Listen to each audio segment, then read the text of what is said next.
జాతర ఎంతో అంగరంగ వైభవంగా ఆవేశం ప్రజానీకం భక్తులు మధ్యలో ఎంతో ఆరంభంగా ప్రారంభమైంది.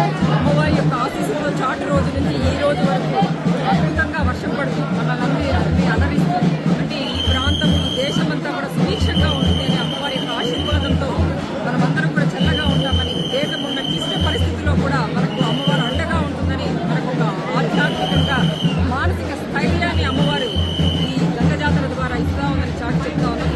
వంశపారంపర్య ధర్మకర్త సీకే బాబు గారు ఆధ్వర్యంలో ఏర్పాట్లన్నీ అంగరంగ వైభవంగా చేస్తున్నాం. ప్రజలందరూ తండోపతండాలుగా ఈ జాతర కోసం నలుగు రాష్ట్రాల నుంచి కూడా ఈ ప్రాంతానికి విచ్చేసి అమ్మవారిని దర్శించుకోవడం కోసం ఎదురు చూస్తూ ఉన్నారు.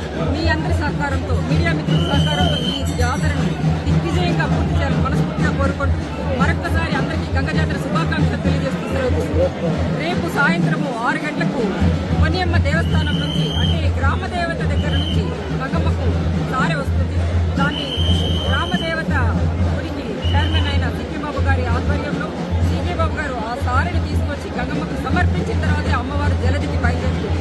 అంటే ఇది ఇక్కడ మాత్రమే కాదు, ఈశ్వరుడి గుడిలో మన బ్రహ్మోత్సవాలు ప్రారంభం కావాలన్నా కూడా కొనియమ్మ దేవస్థానం నుంచి ఆజ్ఞ వస్తేనే ఈశ్వరుడిలో కూడా బ్రహ్మోత్సవాలు ఏర్పాటు చేస్తారు. అంటే గ్రామ దేవత అనుమతి లేకుండా ఎవ్వరూ ఏమి చేయలేరు.